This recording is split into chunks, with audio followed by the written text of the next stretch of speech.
Oi, gente, tudo bem? Boa noite. Quero primeiro agradecer por vocês terem vindo, agradecer quem está no online. Muito obrigada pela confiança no nosso trabalho. Saibam que a gente faz com muito amor e muita dedicação. Então, obrigada a todos, de verdade. Ó, eu selecionei 14 questões porque eu optei por botar 2 de cada matéria. Como a minha matéria eu sei que é a mais fácil, é a matéria que todo mundo sabe, todo mundo tem mais intimidade. É sim. É a mais fácil? Eu optei por pegar as questões desse ano, de nível superior, as mais recentes, para a gente ver como é que a CESP está se, né? Como é que ela está se posicionando, como é que ela está cobrando isso na prova. Então, eu peguei 2 de agentes públicos e da Lei 8.112, 2 de princípios e assim sucessivamente, tá? Qualquer dúvida que vocês tenham, por favor. Renata, essa parte aí ficou ruim, volta. Vamos lá, então. Olha só. Primeira questão. Vamos nós aqui. Como regra geral, é vedada a acumulação de cargos públicos, sendo, entretanto, amparada constitucionalmente, puxa uma seta e bota. Artigo 37, incisos 16 e 17 da Constituição, tá? Artigo 37, incisos 16 e 17 da Constituição. Combinado com o artigo 38 da Constituição, que também traz mais uma hipótese de acumulação de cargo que não está no 37, tá? Então, vamos lá. Sendo, entretanto, amparada constitucionalmente a situação em que se acumulem 2 cargos privativos de profissionais da saúde com profissões regulamentadas. Certo ou errado? Certo. Qual é a regra? Servidor público não pode acumular cargos, tá? Sendo que, excepcionalmente, a Constituição admite a acumulação de cargos desde que haja compatibilidade de horários. Nas 3 hipóteses no 37. 2 cargos de professor, 2 cargos de profissional da área de saúde, com profissão regulamentada, 1 cargo técnico ou científico e 1 de professor. A Constituição admite expressamente que o médico acumule cargo? Não. Não fala médico, fala profissional da área de saúde com profissão regulamentada. Recentemente, a CESP perguntou a profissão de cuidador de idoso, que é da área de saúde. Estava errada a assertiva, porque, embora seja da área de saúde, não é regulamentado. Se não é regulamentado por lei, não pode sequer fazer concurso que dirá acumular cargo. Então, no 37, inciso 16, a Constituição fala que a regra é a não acumulação, excepcionalmente, se houver compatibilidade de horários nessas 3 situações, beleza? O inciso 17 estende a proibição de acumulação às estatais, tá? As empresas públicas e sociedades de economia mista e suas subsidiárias. Então, você não pode ser da Petrobras e da Transpetro ao mesmo tempo. Você não pode ser do Banco do Brasil e da Caixa Econômica ao mesmo tempo. Autarquias, a mesma coisa. Beleza? 2 detalhes importantes aqui.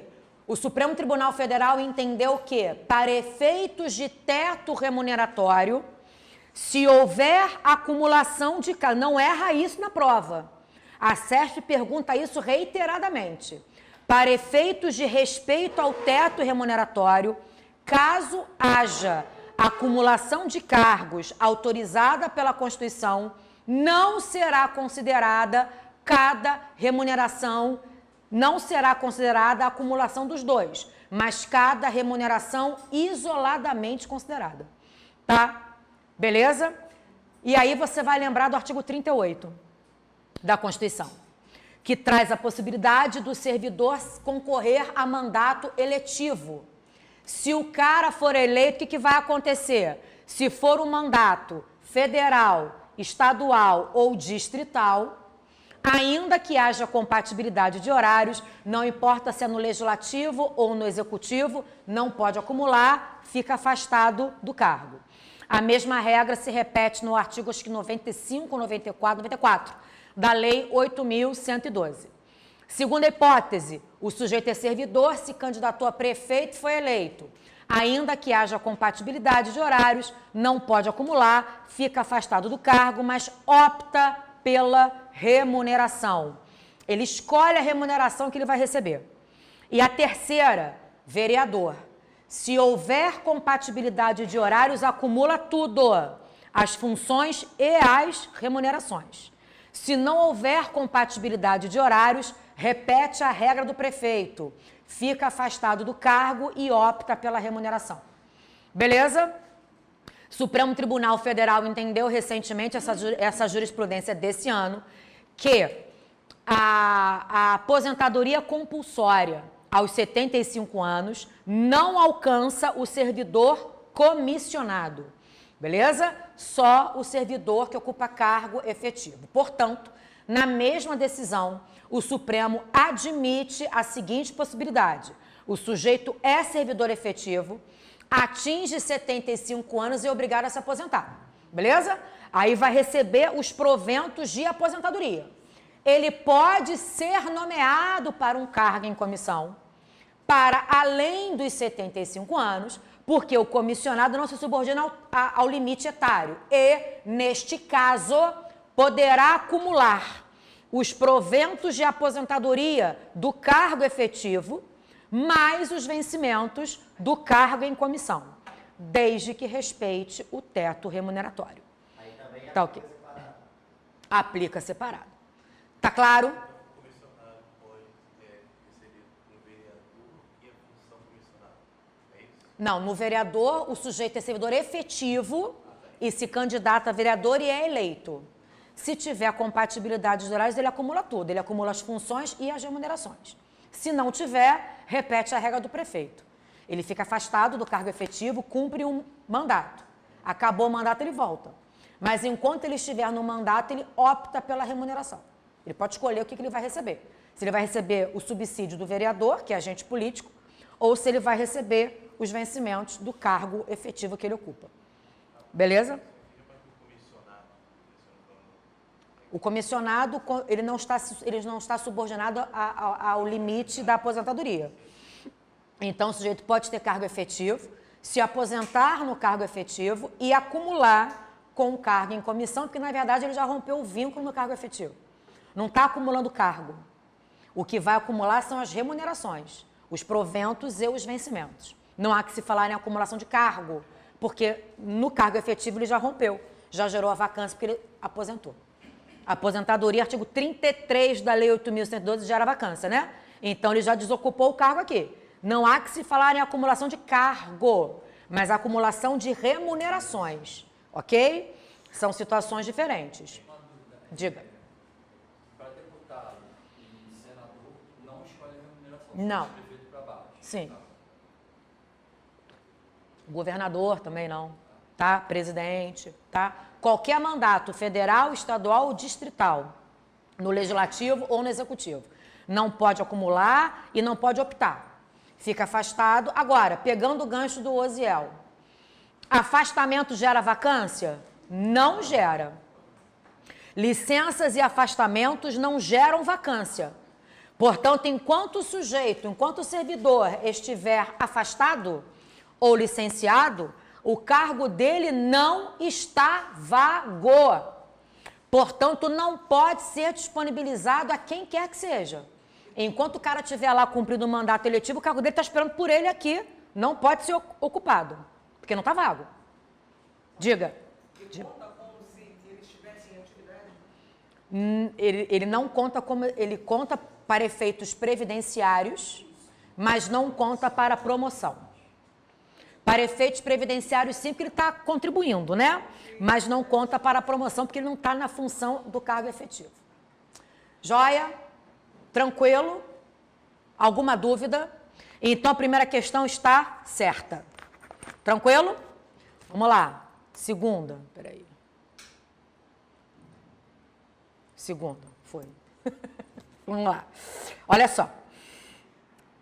Julgue... Eu posso ir direto no item? Vamos direto ao item, tá? Vamos lá.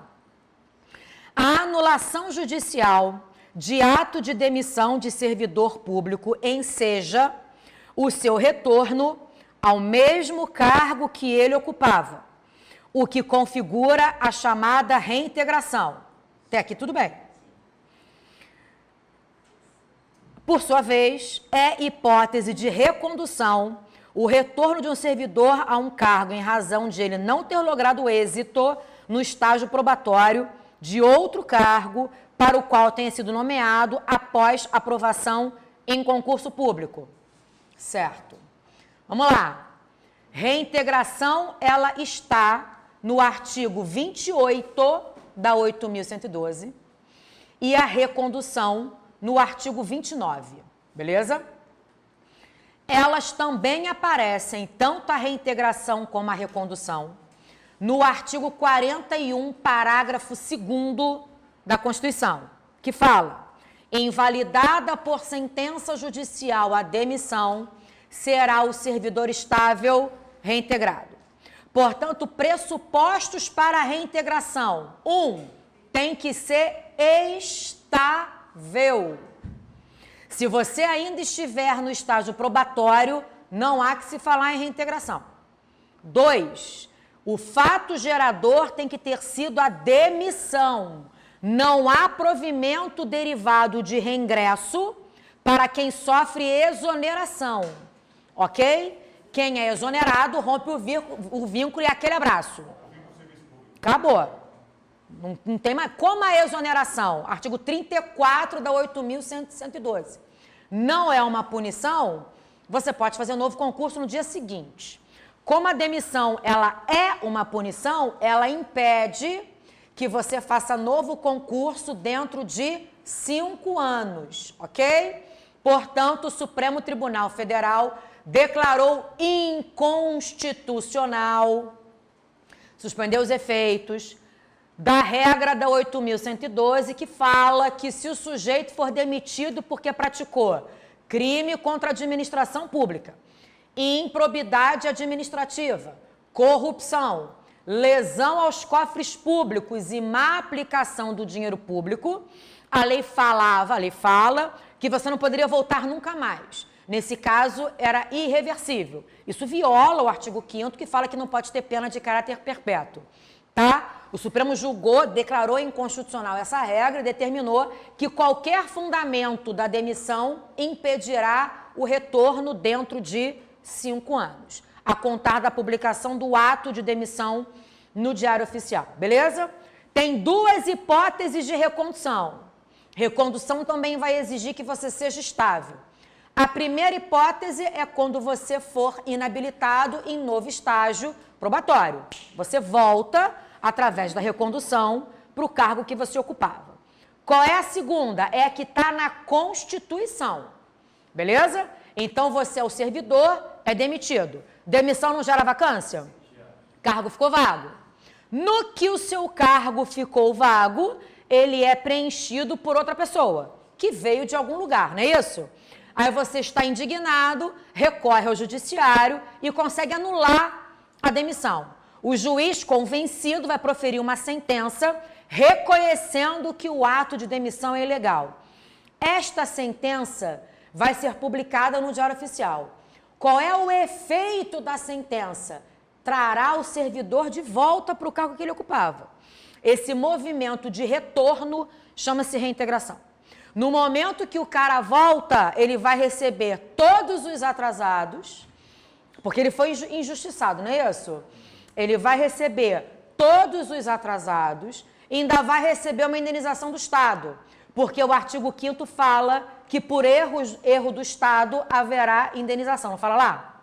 Não sei em que artigo, mas não sei em que inciso, mas tem algum inciso lá do artigo 5º que fala isso. O Estado vai indenizar a pessoa por erro judiciário. Pelo amor de Deus, não confunda o que eu estou falando aqui com o artigo 169, parágrafo 5º da Constituição. Pelo amor de Deus. O que o 169, parágrafo 4º da Constituição fala? Vocês foram meus alunos, vocês sabem isso. quando o orçamento estiver desequilibrado. Lembra disso? Vai poder exonerar a galera, não é isso? Para tentar reequilibrar o orçamento, não é isso? 169, parágrafo 4º. Exonerar. O parágrafo 5º do artigo 169 assegura uma indenização a esta pessoa que foi desligada do serviço público, tendo em vista o desequilíbrio orçamentário. Essa indenização não tem absolutamente nada a ver com o cara que foi reintegrado. Tá certo? São situações diferentes. Beleza? Começa pelo não estável, né? Oi? Começa pelos comissionados, depois a gente vai para o efetivo que não é estável ainda, e por último a gente chega no efetivo que já é estável. Beleza? Oi? Surgiu uma dúvida aqui no 29 da revolução. Eu passei no concurso, mas eu já sou servidor de Estado. Então, eu acabo não passando no Estado probatório. Aí eu voltaria para o meu cargo. Você volta para o cargo que você ocupava. Agora, para que isso aconteça, você não pode pedir exoneração. Você tem que pedir vacância para tomar posse em outro cargo inacumulável. Artigo 33. Se você pedir exoneração, não tem como você ser reconduzido. Não há como. Então, você tem que pedir vacância. Para quê? Para tomar posse, está previsto no artigo 33 da lei, 8.112. Para tomar posse em outro cargo inacumulável. Porque aí você vai entrar no estágio do outro cargo. Se rodar no estágio aqui, o que vai acontecer? Você volta através da recondução para o cargo que você ocupava. Na prática, quando tu toma posse, tu preenche lá que tu já é servidor público, tu tá... E que não está acumulando. E Beleza? já gera esse pedido de vacância automática. Você pede a sua vacância, exatamente. Tá joia? A readaptação é o único que não precisa ser servidor de Estado, né? Nem a reversão do aposentado. A readaptação e a reversão não exigem estabilidade. Só vão exigir estabilidade, reintegração, recondução e o aproveitamento. Na readaptação, tomei posse. Porque depois de me ferir, o serviço público vai ser obrigado a encontrar algo para... Aí você vai se licença médica. Sofreu uma lesão física ou mental, artigo 24 da lei. Vai se tratar, né? No momento que você retorna, esse retorno, aí você vai se submeter a uma perícia. Se os peritos entenderem que você está imprestável, no bom sentido, né, da palavra, né? Que você não tem mais capacidade laborativa, não há que se falar em readaptação, você vai ser aposentado por invalidez, né? Não tem como. Mas se eles entenderem que você ainda apresenta a capacidade laborativa, não para aquela atividade, mas para outra, eles vão te readaptar num outro cargo condizente com a limitação que você agora possui. Isso é readaptação. Igual, porque é horizontal, não é vertical. Não tem perda remuneratória nenhuma. Não tem que ser estável. Beleza? Aí volta o reintegrado. Voltou. 3 situações. Primeira situação. No que volta o reintegrado, ele não era estável? O cargo que ele ocupava foi extinto ou declarado desnecessário. Artigo 41, parágrafo 3º da Constituição. Declaração de desnecessidade do cargo público. Ele vai entrar em disponibilidade, vai ficar em casa, recebendo vencimentos proporcionais, não são integrais, ao tempo de serviço, não é ao tempo de contribuição, até ser aproveitado em outro cargo, porque o aproveitamento é o retorno do servidor estável que estava em disponibilidade. Beleza? Segunda hipótese. Volta o servidor, quem está ocupando o cargo era outro servidor, lembra? Que a Constituição chama de eventual ocupante. Se o eventual ocupante for estável, ele vai ter que sair, porque o cargo era do S1. O eventual ocupante, se for estável, vai ser reconduzido ao cargo de origem sem direito à indenização. Beleza? Agora, se quando o S1 volta, sai o S2, ele vai ser reconduzido, né? Mas o cargo que o S2 ocupava foi extinto ou declarado desnecessário. Quem é que vai entrar em disponibilidade agora? Então, está errado afirmar que só quem pode entrar em disponibilidade é o cara que foi reintegrado. Isso está errado. Está errado. O eventual ocupante também pode entrar em disponibilidade, se o cargo que ele ocupava não tem para onde o cara voltar. O cargo que ele ocupava foi extinto, declarado desnecessário. E a terceira e famigerada hipótese é quando o eventual ocupante não é estável ainda, ele vai ser exonerado. Não tem o que fazer com ele. Não tem o que fazer. Exonerado. Tranquilo? Beleza? Então, a segunda questão está certa. Joia? Vamos lá.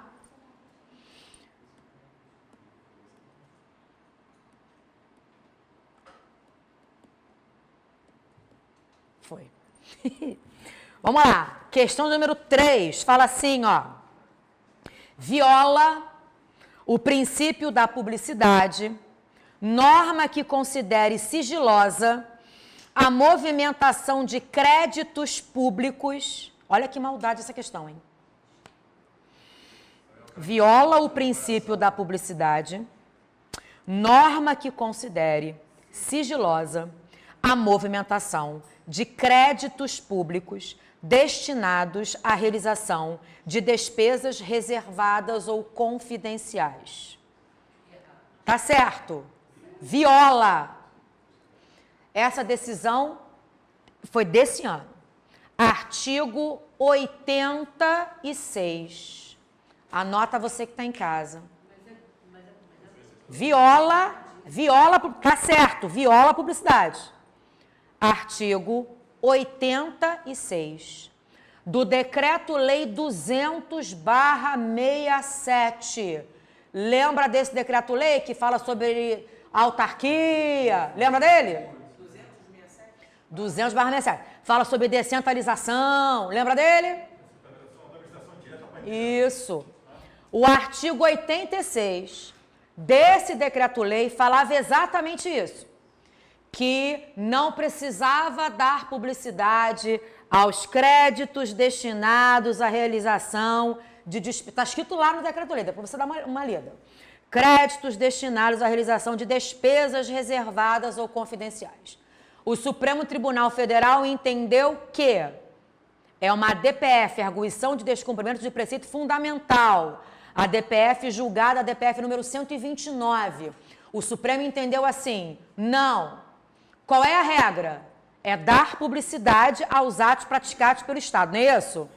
Tem exceção? Tem. 4 exceções. Primeiro, ato de segurança nacional. É o caso aqui? Não. 2, inquérito policial. É o caso aqui? Não. 3, atos processuais que corram em segredo de justiça. É o caso aqui? Não. 4, direito à sua intimidade e privacidade. É o caso aqui? Não. Portanto, o Supremo declarou inconstitucional essa regra do artigo 86 do Decreto-Lei 200/67.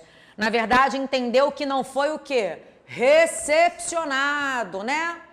Porque o marco é a Constituição. Leis foram feitas antes e leis foram feitas depois. Todas precisam estar de acordo com a Constituição.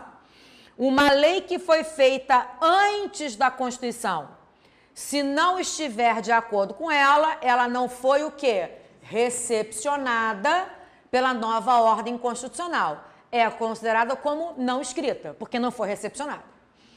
Leis que foram feitas depois da Constituição sofrem controle de constitucionalidade, controle concentrado, feito pelo Supremo Tribunal Federal, na forma do artigo 102 da Constituição, quando fala, compete principalmente ao Supremo Tribunal Federal a guarda da Constituição, bem como, inciso primeiro, processar e julgar, a linha A ação direta de inconstitucionalidade de lei ou ato normativo federal ou estadual.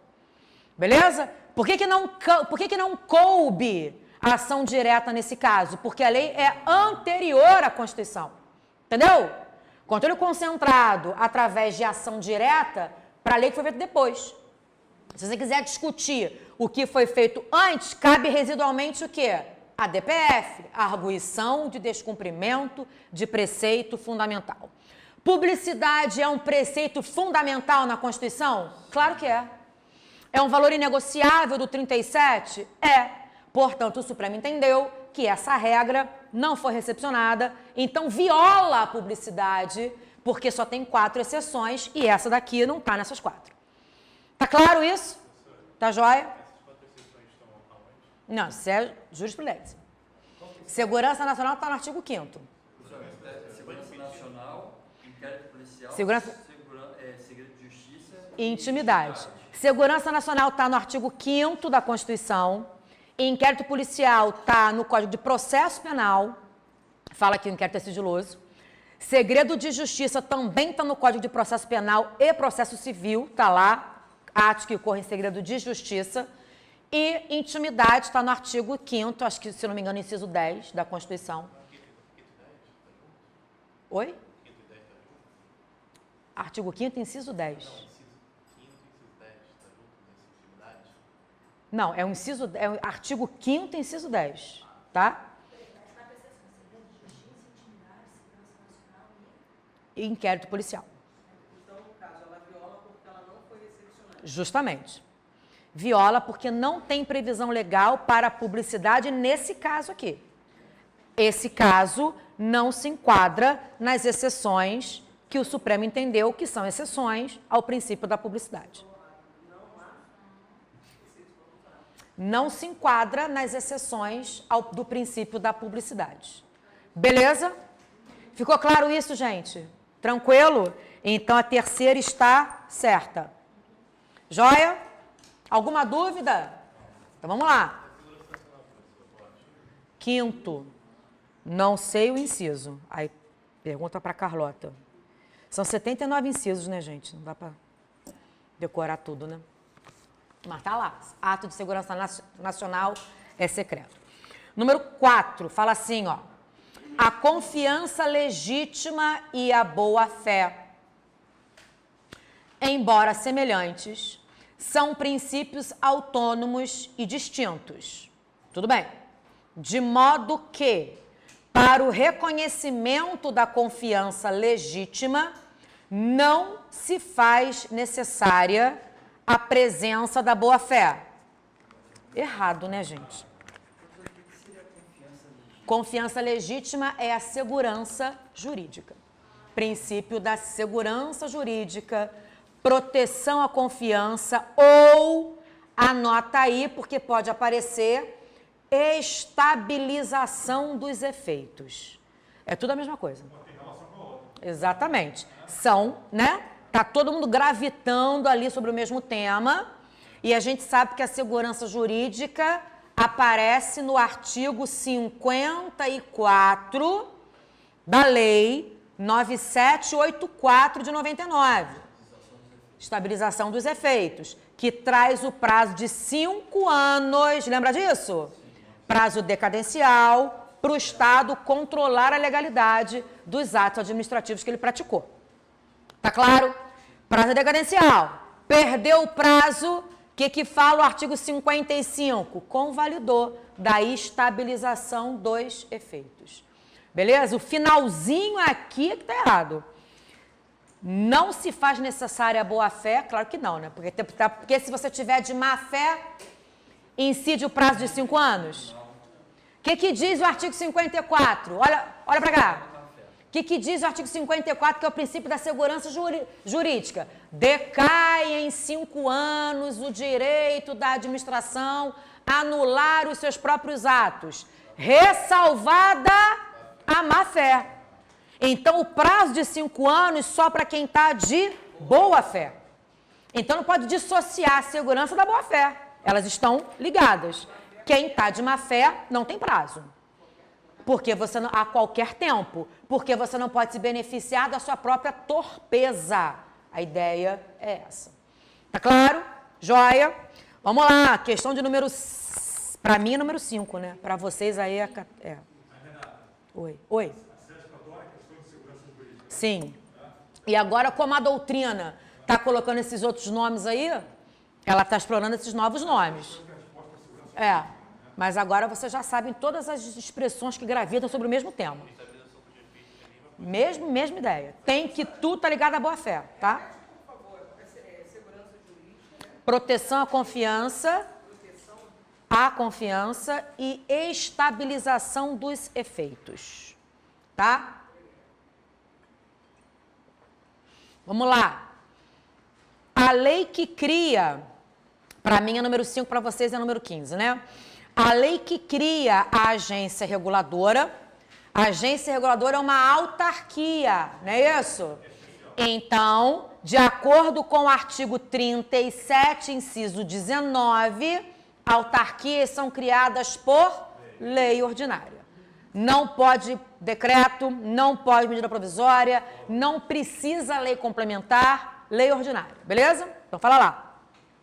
A lei que cria a agência reguladora pode, legitimamente, conferir-lhe competência para efetuar busca e apreensão no setor regulado, haja vista o poder de polícia atribuído à agência.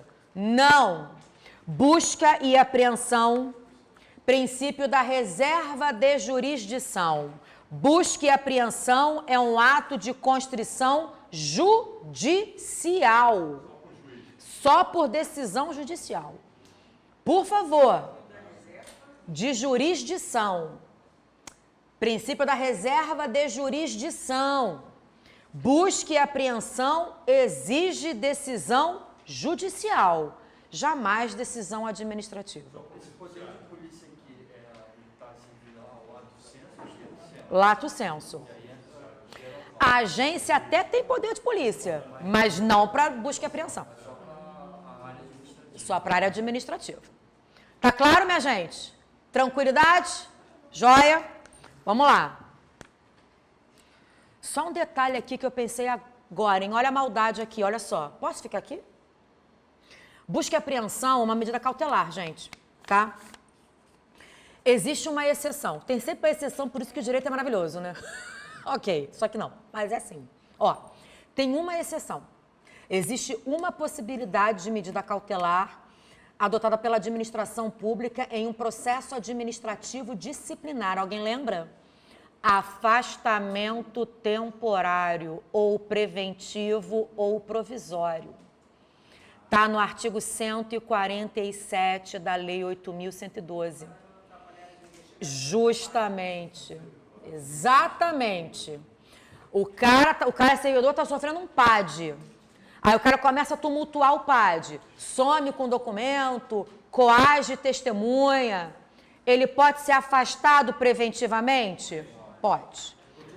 Por 60 dias. Isso aí, Marcelo. Por 60 dias, podendo ser prorrogado por mais 60, sem prejuízo da remuneração. O afastamento preventivo é uma cautelar. E quem determina é a própria administração, não é o judiciário. Mas não é busca e apreensão. Cautelar é gênero. Entendeu? Busca e apreensão é uma espécie de cautelar. Então, se você se perguntar assim, a administração não tem poder geral de cautela para determinar cautelares, está errado. Porque falou genericamente. Entendeu? O afastamento preventivo no PAD está previsto na Lei 8.112. É uma cautelar, não gera prejuízo da sua remuneração, porque não é uma punição. É uma medida cautelar adotada pela própria administração durante o processo administrativo. É uma exceção, né? O cara, como réu, o cara fica trabalhando. As agências reguladoras seriam uma forma de autarquia? São autarquias em regime especial, sim. Ainda que elas sejam agências reguladoras, elas não podem fazer nem apreensão, nada disso. Busca e apreensão, não. Pode exercer todas as vertentes da atividade administrativa, mas busca e apreensão é a função jurisdicional. Aí não pode. Beleza? Tranquilo? Vamos lá, questão número 6. Sigamos aqui. Vamos lá. Próximo item, olha só. A descentralização administrativa por serviços Isso aqui serve para quê? Se você se enrolar nisso, eu vou te dar uma voadora. Sem afeto. Tal qual o Romário deu uma voadora. Lembra do Romário dando uma voadora? Isso é muito... Quem é jovem não lembra. Para defender o Edmundo. Um tempo. Cara, desconcentração é o fenômeno que cria o quê? Órgão. Ponto. Descentralização política, também chamada de centralização, cria o quê? A administração direta. Direta. Por que é descentralização política? Porque a administração direta é formada pelos entes da federação, que tem autonomia política. Descentralização legal, ou por outorga, ou por serviços, ou técnica, ou funcional, ou administrativo, é tudo a mesma coisa, é o fenômeno que cria a indireta. Autarquia, fundações públicas e as estatais. Pessoa jurídica, uma entidade, personalidade jurídica própria. E a descentralização social? É o divórcio? Quê? Olha, Luzia. Estado brasileiro, 3 setores, não é isso? Primeiro setor, justamente. Sistema S, Sistema OS, Sistema OCIP e o Sistema OSC, Organização da Sociedade Civil. O que vulgarmente a galera chama de ONG. Essa é social. Descentralização social. Cara, isso é doutrina recente, é a novidade na doutrina nessa matéria e já tem decisão do STJ e do STF mencionando o termo descentralização social. É o terceiro setor do Estado. É a parceria com a sociedade civil sem fins lucrativos. É o sistema S, OS, Organizações Sociais, OCIP, Organização da Sociedade Civil de Interesse Público, e OSC, Organização da Sociedade Civil. Beleza? Oi? ONG é um termo vulgar, o termo técnico ONG já não existe mais. O que significa ONG? Não, ONG é um termo que não existe mais. O termo técnico é Sistema S, Sistema Social Autônomo, SESI, SESC, Sistema OS, OCIP e OSC. Tudo bem? Então, beleza. Então, olha só. A descentralização administrativa por serviços, a gente já sabe que é aquela que cria a indireta, né?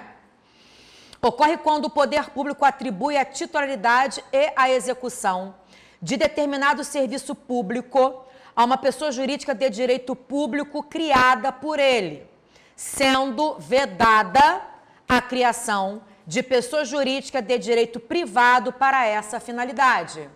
Errado, olha as estatais aí. Empresa pública e sociedade de economia mista. E a terceira hipótese de descentralização qual é? A por colaboração ou descentralização contratual, né? Quando eu contrato metrô, supervia, as concessões. Na descentralização contratual, não transfere titularidade, só o exercício da atividade. Na descentralização legal, transfere titularidade e o exercício. Aqui está errado porque, claro, que pode criar pessoa jurídica de direito privado. As estatais são criadas por descentralização legal e elas são pessoas jurídicas de direito privado. Então, está errada a questão de número 6. Beleza? Próxima. Vamos nós aqui. Maria apresentou pedido administrativo perante a repartição pública, onde seu marido, João, exerce cargo em comissão. O pedido foi negado e Maria interpôs recurso administrativo dirigido a João, que é o chefe do órgão e autoridade hierarquicamente superior ao servidor, que negou o pedido de Maria. Ao analisar o recurso, João acatou o pedido de Maria em decisão administrativa sem indicar os fatos e os fundamentos jurídicos. Na situação apresentada, João praticou abuso de poder O João tinha atribuição para decidir o recurso da mulher dele? Não. Claro que não, né? Ele está impedido, né não? Ele não pode. Como é que ele vai julgar procedente ou improcedente pedido feito para a mulher dele? Ó, abuso de poder é gênero. Gênero. De que tem duas espécies. A questão foi legal que ela não especificou qual é. Abuso de poder, artigo 78, parágrafo único do Código Tributário Nacional. O caput do 78 conceitua poder de polícia. O parágrafo único fala do abuso de poder. Abuso de poder é gênero, de que possui duas espécies: excesso de poder e o desvio de poder. Excesso é vício na competência. Quando você exerce função que não está dentro da sua atribuição legal. Excesso de poder. E o desvio de poder é vício na finalidade, né? A atribuição à competência está preservada, o vício está na finalidade. Por isso que desvio de poder é sinônimo de desvio de finalidade. Ok? Nesse caso, claro que o João agiu com abuso de poder. Ele não tem atribuição para jogar recurso na mulher dele, pô. Claro que não tem, ele está absolutamente impedido. Portanto, a número 7, para mim é 7, está certa. Excesso e o desvio. Joia, queridos? Tranquilo? Tranquilo. Administrativo é a matéria mais fácil. E é mais legal também. Mentira, sacanagem. Mas é assim. No número 8. Vamos lá. Matéria palpitante, ó. Número 8. O poder de polícia, que a gente já sabe que está conceituado no artigo 78 do CTN, acabei de falar, constitui uma atividade estatal ampliativa da esfera de interesses do particular, sendo prestado pela administração pública por meio do oferecimento de vantagens diretas aos indivíduos e às coletividades. Poder de polícia amplia ou restringe? Restringe o particular. Errado. Errado. Tá tudo errado aqui, né? No ampliativa, tu já parava de ler. Já podia parar de ler aí. O particular em nome do interesse público. Em nome do interesse público. Poder de polícia, isso aqui está errado, é atividade do Estado em que o Estado vai condicionar, leia-se, limitar, restringir, suprimir ou sacrificar um direito individual em nome do interesse público. Obviamente que tem previsão na lei. E aí eu pergunto, qual é o princípio do direito administrativo que fundamenta os atos de polícia? Princípio. Vou interditar o teu restaurante porque tem um rato passando. Não, isso é atributo. Não começa a chutar. Se chutar vai errar, não faz assim. Supremacia. Eu não aguento. Aí começa a chutar. Aí começa. Qual é o princípio que autoriza a atividade de polícia? Legalidade. Autoriza. Qual é o princípio que legitima o ato de polícia?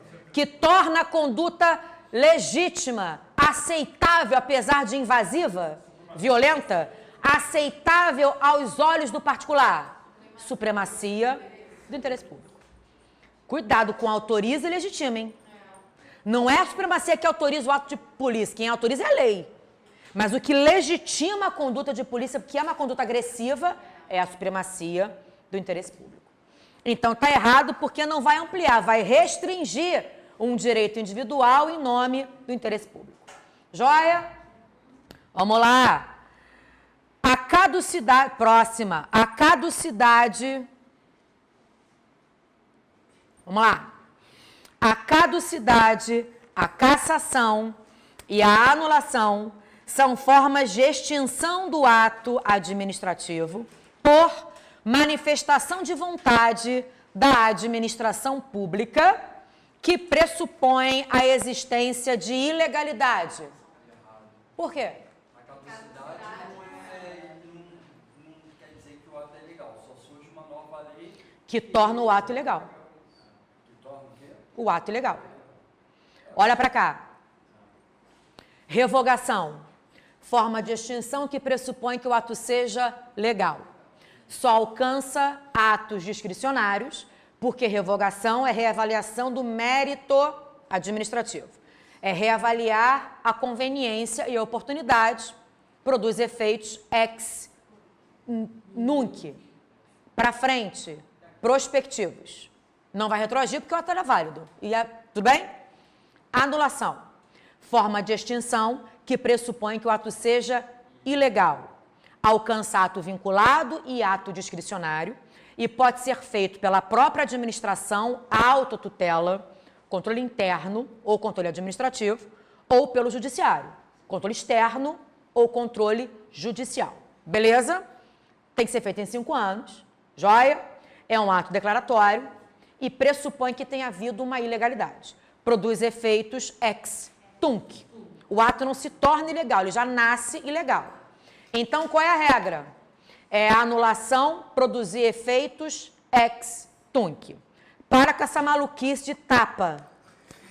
Para com isso. Isso é para quem não... Isso é para... Desculpa. Eu não gosto. Você tem que entender a matéria. Você ficar de malabares, showman, você erra a questão. Quem usa isso é o Bota. Eu particularmente, eu não curto. Beleza. Porque tem exceção. Existe uma hipótese em que a anulação produz efeitos ex nunc? É a caducidade. Entendeu o que é a anulação? Cassação é uma espécie de anulação que vai acontecer em uma única hipótese, só nessa hipótese. Na hipótese em que o ato é praticado mediante condições que devem ser impostas pela administração, porque a lei prevê, enquanto o particular cumprir as condições, o ato segue válido. A partir do momento que o particular descumpre, o ato vai ser cassado. Então, a cassação também tem uma ilegalidade envolvida ali, não é isso? E a caducidade? A caducidade também é chamada de ilegalidade superveniente, porque o ato nasce legal e se torna ilegal com o tempo, tendo em vista a revogação da lei que o fundamentava. A lei que fundamentava o ato é revogada, portanto, o ato perde o seu fundamento de validade. Se o ato perde o fundamento de validade, ele vai ter que ser o quê? Anulado. Entendeu? Então, na caducidade também tem uma ilegalidade envolvida. Só que, neste caso, não vai produzir efeitos ex tunc, porque a lei existia e dava fundamento de validade para o ato. A caducidade vai produzir efeitos ex nunc, da data que a lei foi revogada para frente, porque até então a lei existia. Ficou claro?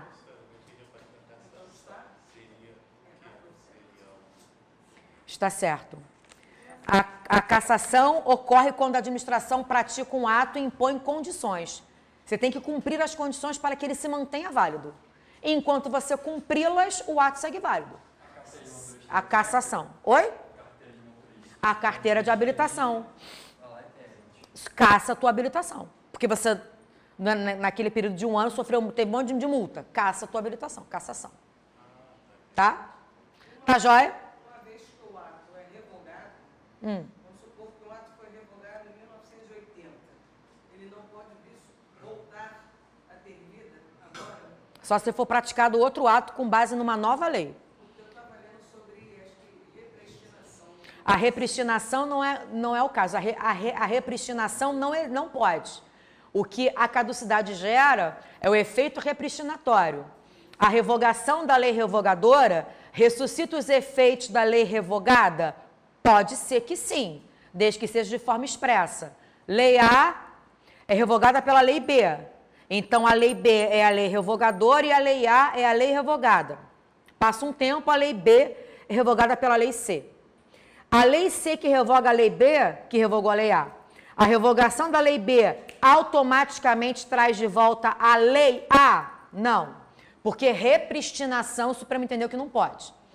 O que pode acontecer é o efeito repristinatório, desde que seja de forma expressa, jamais de forma presumida. Então, pode ser que a Lei C diga assim, ó, a partir desse momento encontram-se repristinados os efeitos produzidos pelo artigo tal da Lei A. Isso pode, de forma expressa. Mas a repristinação em si viola a segurança jurídica. Não pode. Joia, queridos? Tranquilo? Vamos lá. Vamos seguir em frente aqui. Estamos quase terminando. Oi? Tá. A número 9 está correta. A 19 para vocês, para mim é número 9. Número 10, que para mim é 10, para vocês deve ser 20, obviamente, né? Vamos lá. Entre os atributos dos atos administrativos está o da autoexecutoriedade, que consiste na obrigação de a administração pública utilizar-se da supremacia do interesse público sobre o privado para criar unilateralmente obrigações para si e para o particular, sem necessidade da anuência deste. Errado! Cara, errado! Isso é imperatividade do judiciário. A autoexecutoriedade significa que o ato produzirá efeitos independente de decisão judicial. A imperatividade significa que o ato será praticado independente da anuência do administrado. Percebeu? Não depender de decisão judicial é autoexecutoriedade. Beleza? Não depender da sua anuência é imperatividade. Porque eu vou impor a você um comando para buscar o interesse público. Daí, imperatividade ou coercibilidade. É a mesma coisa. Tá bom? Imperatividade é o atributo do ato que significa que ele vai ser praticado independente do consentimento da sociedade. Isso é imperatividade. A autoexecutoriedade significa que o ato produzirá efeitos por si só, independente de decisão judicial. Beleza? Joia? É muito comum as bancas trocarem imperatividade com autoexecutoriedade. Aqui está errado porque ele se refere à imperatividade e não à autoexecutoriedade. Joia? Tranquilo? Vamos lá. Questão 11 para mim, 21 para você, fala assim. Ó, Marcos, funcionário de pessoa jurídica de direito privado, prestadora de serviço público de transporte de passageiros no Distrito Federal, ao conduzir ônibus de propriedade da sociedade empresária durante a execução do serviço público concedido, foi responsável por acidente que ocasionou danos materiais no veículo de propriedade de Alessandro. Julgue o item. De acordo com a orientação do Supremo, no polo passivo de eventual ação de indenização proposta por Alessandro, deverá constar ou o Distrito Federal, ou a pessoa jurídica de direito privado, prestadora de serviço público, ou Marcos, responsável pelo acidente. Muito errado, né? Muito errado. Artigo 37, parágrafo 6º da Constituição. Essa tá fácil. E a responsabilidade, ela é objetiva. Quem vai responder é o Estado, sozinho. Lembra que a responsabilidade, ela é objetiva, em regra, independe de dolo ou culpa. Mas na concessão não é a PJ que... É a pessoa jurídica. Nesse caso, quem vai ser responsabilizado é a concessionária, sozinho. Pegando o gancho dele, Supremo Tribunal adota a teoria da dupla garantia. A vítima não pode ajuizar direto a ação contra o servidor. A vítima tem que ajuizar uma ação em face do Estado ou da concessionária, que faz às vezes do Estado, e aí, condenada, ela vai ajuizar a ação em ação de regresso em face do servidor. A ação primeira da vítima contra o Estado, essa responsabilidade é objetiva. Na ação de regresso, a responsabilidade ela é subjetiva, porque tem que provar dolo ou culpa. Tá claro? Tranquilo? Dupla garantia. O Estado pode ser acionado subsidiariamente. Pode ser subsidiariamente acionado quando o réu for a concessionária e pelo princípio da preservação da empresa, para preservar a existência daquela empresa, ele vai pagar a condenação. Mas não vai compor o polo passivo da relação processual, tá? Não tem solidariedade. Eles não vão compartilhar a responsabilidade. É só a concessionária. Não é a concessionária e o Estado, é só a concessionária. Subsidiariedade pode, mas solidariedade não, tá? Tranquilo. Joia. Vamos lá. Um servidor público comissionado de uma autarquia municipal deixou... Ih, peraí, desculpa. Perdão, tá? Perdão. Um servidor público comissionado de uma autarquia municipal deixou de praticar ato que causou dano a terceiro. O terceiro ajuizou ação contra a autarquia, requerendo indenização por dano moral e material. Depois de condenada, a autarquia ajuizou ação regressiva contra o servidor, demonstrando que ele atuara com negligência.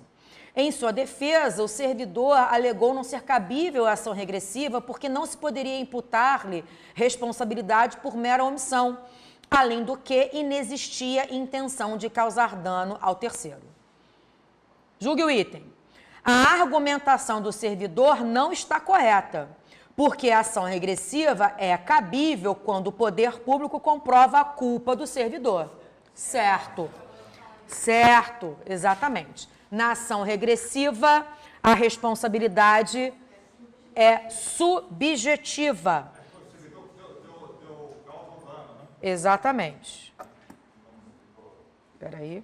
Voltei aqui que eu passei, pulei aqui. Vamos lá.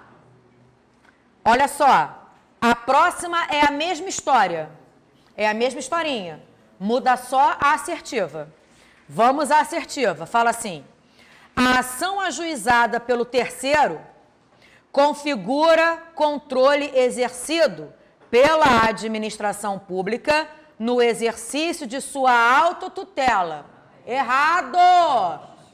Exatamente, controle judicial. Isso aqui demanda ação judicial. A autotutela, artigo 53 da Lei 9784 de 99 e súmulas 346 e 473 do Supremo. A autotutela é a prerrogativa de rever os seus próprios atos. É o dever de anular o ato ilegal e a faculdade de revogar o que é legal, mas inconveniente. Isso aqui não tem nada a ver com a autotutela. Até porque a responsabilidade civil do Estado e, consequentemente, a ação de regresso demandam ações judiciais. Então, não há que se falar em controle interno, mas sim em controle externo. Para a gente terminar no controle... Deixa eu passar. Espera aí. Vamos lá. No controle judicial dos atos administrativos discricionários, é vedado ao Poder Judiciário apreciar os motivos ou fatos que precedem a elaboração do ato a ser julgado. É vedado? Não. O que é vedado ao Judiciário? É vedado ao Judiciário invadir mérito. Analisar mérito. Se ele analisa se houve ou não houve motivo, ele está no campo da análise da legalidade do ato. Motivos são as razões de fato e de direito que justificam ou impulsionam a prática do ato administrativo.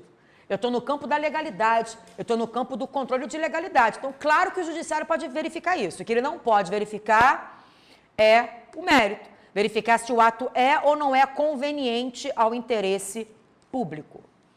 Tudo bem? E assim a gente fez um passeio com 14 questões pela nossa matéria. Espero tê-los ajudado de alguma forma. Espero que a gente se encontre até o dia 8 de dezembro. E quero realmente agradecer a todos os que estão presentes e que estão em casa, de verdade, por terem vindo. Vocês são incríveis! Sem vocês, nada disso seria possível. Muito obrigada, fiquem com Deus e até a próxima.